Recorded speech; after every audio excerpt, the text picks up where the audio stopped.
Hey you guys, this is Rafael from Relics.com. I hope you're all doing well. I hope things are going in your direction. Hope you're all healthy, and I hope you're staying away from each other enough to stay healthy. Today we're going to talk about an interesting piece from the Civil War, but first I want to take just a second. Last week I lost a friend, Katie Williams, daughter of my buddy Hank Williams Jr. and Miss Mary. She passed away in a car wreck.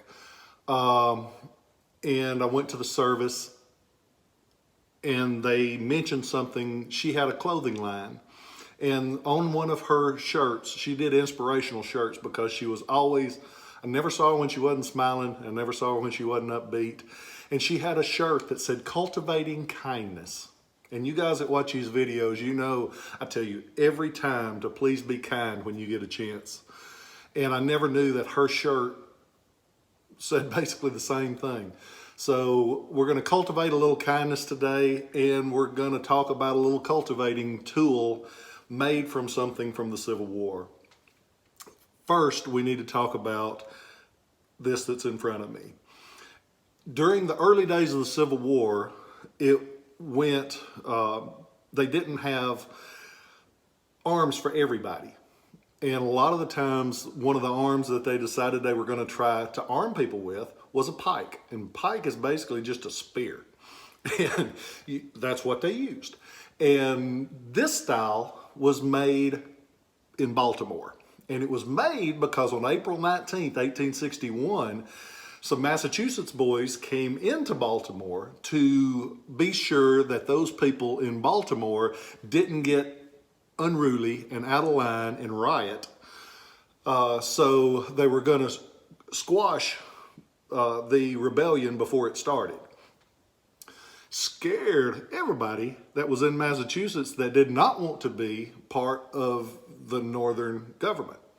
So the police chief, a fellow named Marshal Kane, Kane, sends off a message to Virginia saying, hey, we need arms. We need to be able to defend ourselves because these people are oppressing us.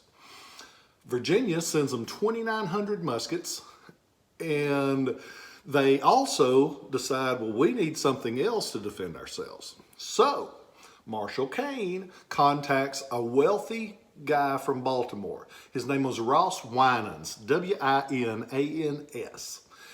And he is contracted to make between, and these numbers vary, you hear different people say different things.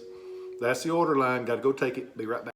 Sorry about that, but like you guys know, I'm a one-man show. When that order line rings, I gotta go get it because this is how I feed my family. Back to the pikes. There's a variation on how many of these they say were made. Some people say 2,000, some people say 4,000, but it wasn't a lot. And when you look at them, you can tell these things were made in a hurry because they needed that defense more than they need a perfectly polished weapon. They're hand-forged iron blades. They're mounted onto shafts that most people agree were 8 feet long originally. You see them a lot of different lengths when you do see them. They're not an easy thing to find. This one reminded me of the Cultivating Kindness because it has something that is very interesting. After the war, a lot of pieces were put into service for other things. And my buddy Bill Guthman on Antiques Roadshow, he used to say it's a make-do because they were making do with what they had. This is a make-do from an original Confederate Baltimore pike. And these are referred to as Baltimore pikes because they were made under that contract for Winans for the police chief. This one, they took the pike, which originally would have looked like this. This is one that is still full length and straight, still in the shape of a pike. This one has more character than a Mark Twain novel because they made it into a hoe so they could garden. It's like that Bible verse, turning swords into plowshares. And it's cultivating from something that was meant for a completely different purpose. They trimmed down the handle And you can tell this one has been used. But it's kind of cool because it's a war weapon that was used in a completely different way.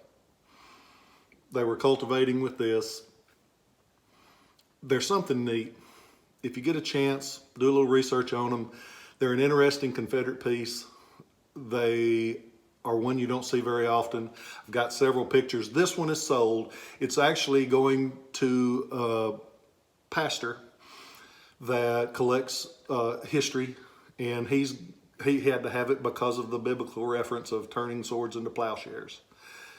And so this one's gone. You do see them from time to time, but I thought that was a neat little piece of history. And it reminded me of Katie as I walked through the thing. She had something at her memorial. It was a lovely service. The McCreary sisters sang, and if you ever get a chance to see those ladies, wow. If it doesn't touch your soul, you are a cold-hearted person.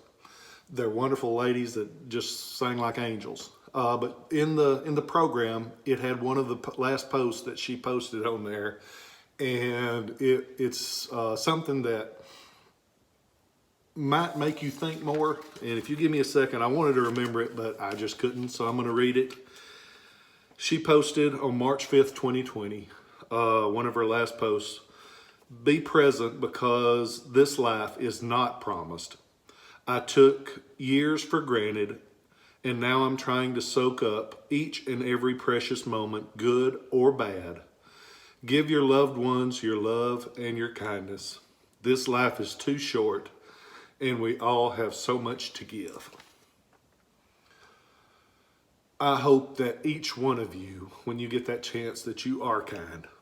I hope that every chance you get, you cultivate kindness, because we need a lot more of it. We need a hell of a lot more of it. I hope that when you see those loved ones, that you hug their neck and you tell them you care about them, because they are a gift, every one of them. Even if you don't get along with them all the time, they're still special to you. I hope that y'all have a great day. I hope that everything goes your way, because I want it to. And I'll catch you next time.